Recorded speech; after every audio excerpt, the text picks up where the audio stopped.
Hello there, my dear friends. Good morning. Once again, welcome back to our channel. Alright, for today's video, I would like to share with you another conversion story. This is the story of Brother James Consensino. He was born again and seeking the truth and found Catholicism. Alright, let's hear it. Ang daming nagtatanong sa akin, Brother James, paano mong napagdesisyonan na ika'y isang dating born again na pwede ka naman lilipat sa isang simbahan na medyo may kahawig sa iyong pagiging born again? Dahil ako ay belong sa evangelical na born again, pwede naman daw akong lumipat sa Baptist. Pwede naman daw akong lumipat sa Methodist. Pwede naman akong lumipat sa Pentecostalism.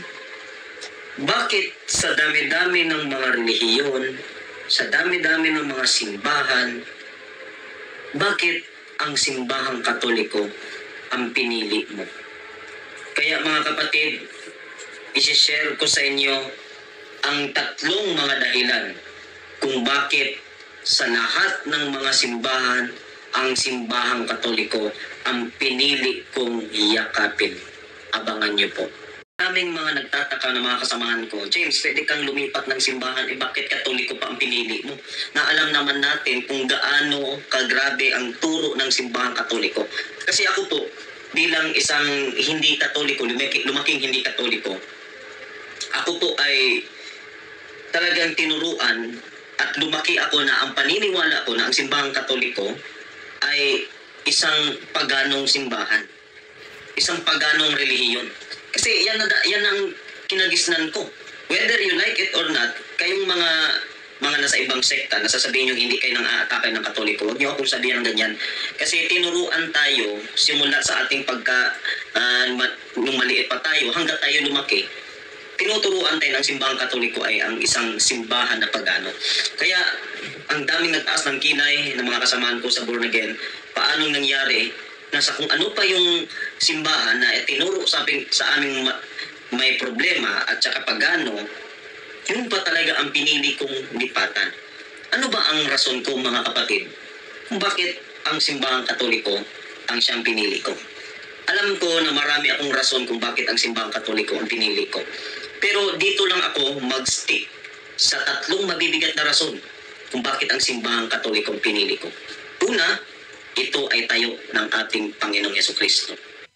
At sinasabi ko sa iyo, ikaw ay Pedro, at sa ibabaw ng batong ito ay itatayo ko ang aking iglesia, at ang pintuan ng daigdig ng mga patay ay hindi magtatagumpay laban sa kanya.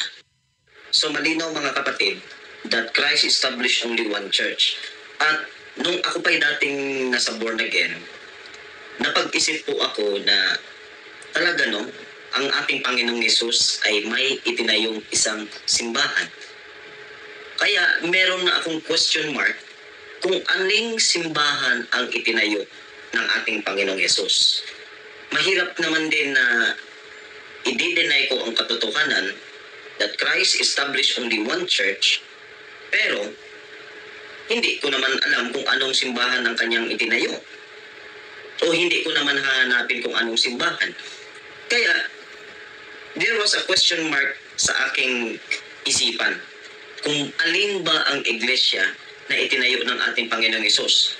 At meron naman tayong mga kapwa, mga kapatid natin ditong hindi nating mga nasa kaibayong pananampalataya na sasabihin nila, Brad, hindi naman Katoliko ang tinutukoy dyan sa Matthew chapter 16 verse 18. Ha? Kung sasabihin nila, Brad, sa Matthew 16:18, saan pa mababasa dyan sa Biblia na Iglesia Katolika, Apostolika, Romana ang itinayo dyan? Yan ang reason nila. So therefore, they will conclude that it is not the Catholic Church ang itinayo ng ating Panginoong Hesus. Kasi kung ang Catholic Church pa ang itinayo ng ating Panginoong Hesus, dapat nakalagay doon. Sinabi lang naman doon, I will build my church. Wala namang sinabi doon Catholic Church.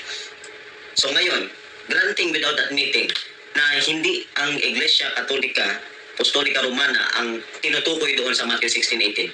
So ang tanong, kung hindi ang Catholic Church ang tinutukoy sa Matthew chapter 16 verse 18, ang tanong, alin ang simbahan? Mahirap naman ding born again or Pentecostalism na sumulpot lang naman kayo 1902. Hindi din pwede maging Iglesia ni Cristo na itinatag ni Felix Manalo sapagkat nagsimula lang kayo July 27, 1914. Hindi din pwede na Jehovah's Witnesses sapagkat nagsimula lang kayo sa 18th century. Ganon din ang Baptist sa 15th century. Protestantism, 15th century. Hindi pwede na maging kayo yan. Kasi ang itinayo ng ating Panginoong Yesus ay siyang natatag way back on 33 AD. Hindi kay kung anong 1914, 1902. Hindi. Kundi itinayo ang simbahan ng ating Panginoong Yesus way back 33 AD. So the question is, what church? Kaya mapipilitan tayo na babalik sa kasaysayan.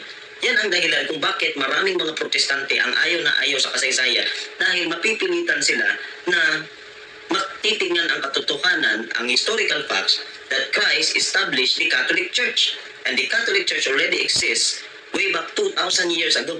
And only the Catholic Church is the first Christian church in the history of religion. Wala kang makikitang born again dati. Walang born again dati. Walang Iglesia ni Cristo dati. Merong Iglesia ni Cristo dati. Pero yung Iglesia ni Cristo dati, yun ang simbahang Katoliko. Hindi yung tatag ni Felix Manalo. Kaya, nung nag-research ako patungkol sa kasaysayan, ang daming mga historical facts and historical references that prove that the Catholic Church is the true church. The true church founded by Jesus Christ. Kaya, mamili ako. Dito ako manatili sa born again na hindi tayo ng Panginoon, kundi tayo lamang ng isang pastor, o yakapin ko ang iglesia na itinayo mismo ng Diyos. Mamili lang ako, nandyan lang sa dalawa. Kaya, mas pinili ko ang katotohanan na yakapin ang iglesia na itinayo ng ating Panginoong Yesus at walang iba kundi ang Iglesia Katolika Apostolika Romana. At yan ang dahilan kung bakit mas niyakap ko ang simbahang Katoliko kaysa sa ibang mga sekta.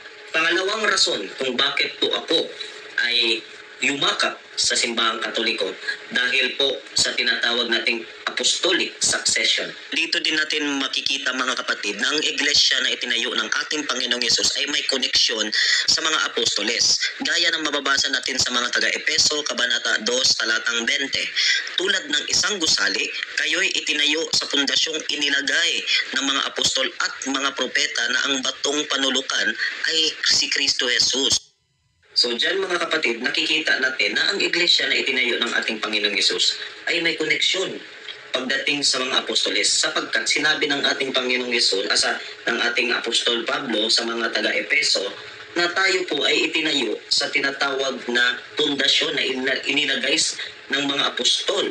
No? Tulad ng isang gusali, kayo ay itinayo sa pundasyong inilagay ng mga apostol. So tayo po ay nakapundasyon na inilagay sa mga apostoles. Kaya po dapat makikita natin na ang tunay na iglesia ay may koneksyon sa mga apostoles. Ngayon, ang tanong, aling iglesia ba ang may koneksyon sa mga apostoles? Hindi naman pwede maging iglesia ni Cristo na itinatag ni Felix Manalo sapagkat nagsimula lamang sila 1914 at ang mga apostoles matanda lang namatay 1st century. Ganon din sa born again, hindi din pwede silang makapag-claim na may koneksyon sila sa apostoles sapagkat wala pang born again sa panahon ng mga apostoles. At kahit sinong relihiyon, walang magiging koneksyon sa mga apostoles.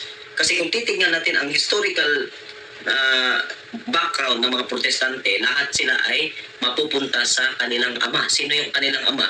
The father of Protestantism, Martin Luther. So si Martin Luther, saan nanggaling?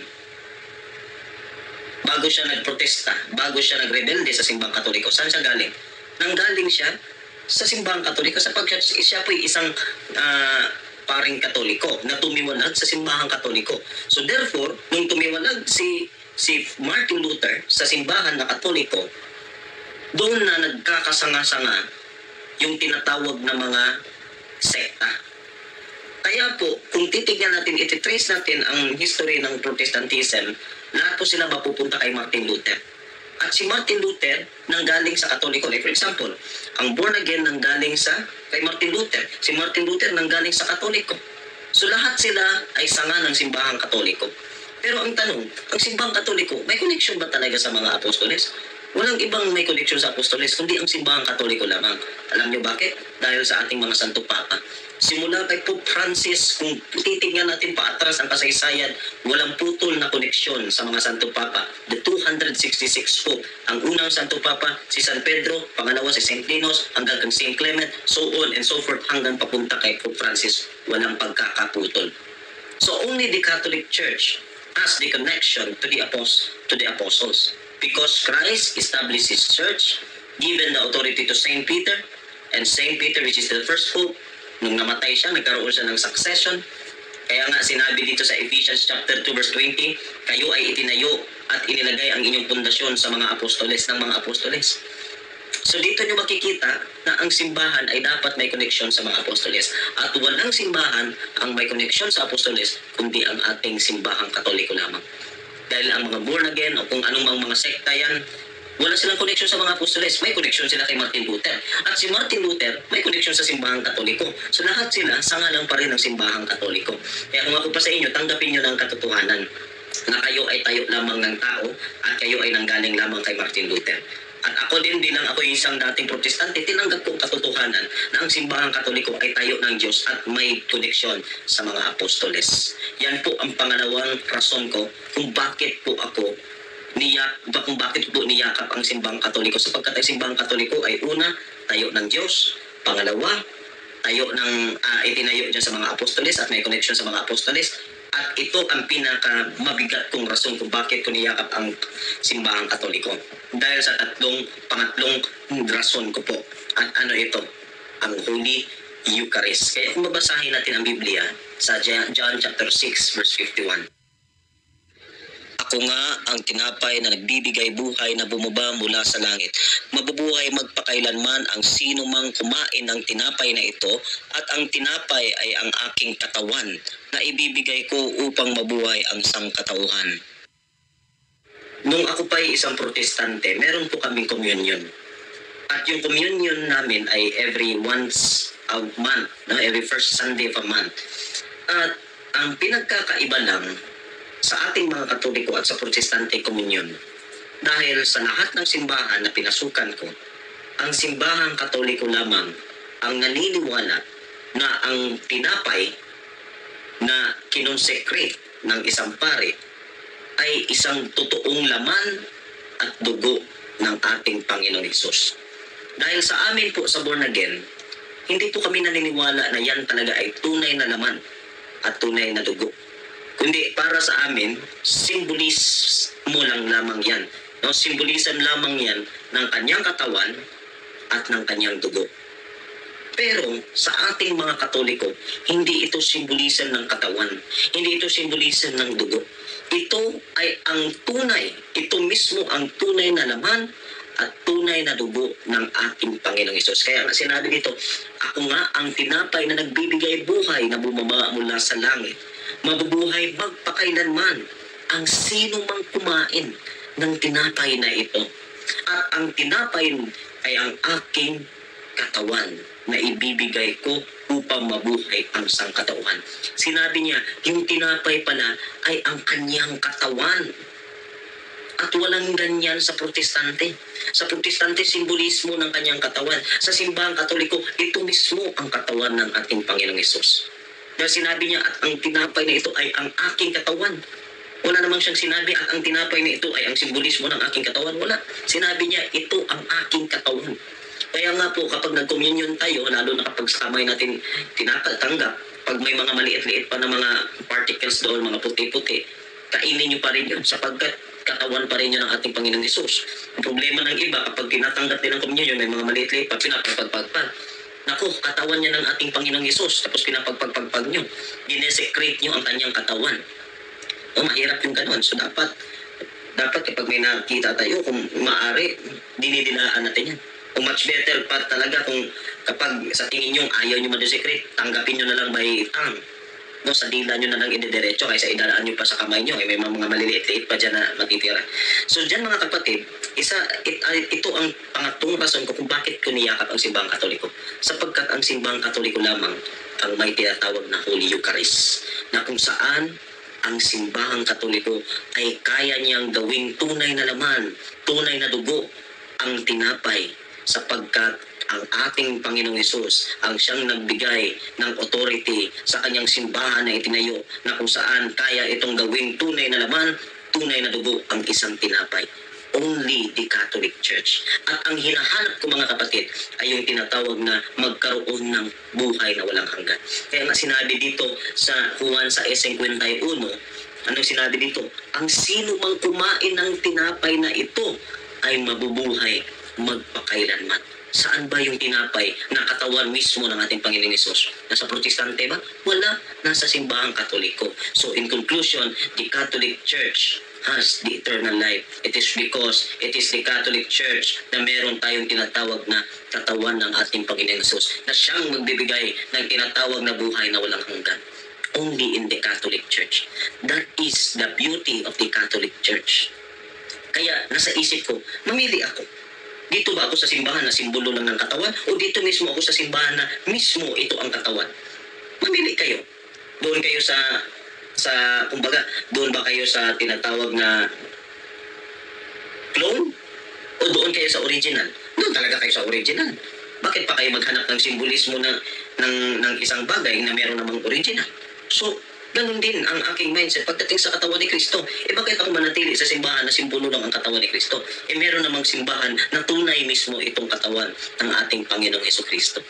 Kaya yan po ang tatlong rason ko mga kapatid. Bakit sa dinami-dami ng mga sekta at relihiyon at simbahan? Bakit ang Katolikong pinili ko? Una, sapagkat ito ay tayo ng ating Panginoong Hesus. Pangalawa, ito ang simbahan na may koneksyon sa mga apostoles. At pangatlo, ito lamang ang simbahan na merong tinatawag na katawan ng ating Panginoong Hesus na siyang magbibigay sa atin ng buhay na walang hanggan. Kaya mga kapatid, nating mga Katoliko, magpatuloy kayo sa pagiging Katoliko. At sa mga hindi Katoliko, aralin niyo ang simbahang Katoliko upang matagpuan niyo rin ang katotohanan gaya ng nangyari sa akin sa pamamagitan ng grasya ng ating Panginoong Hesus.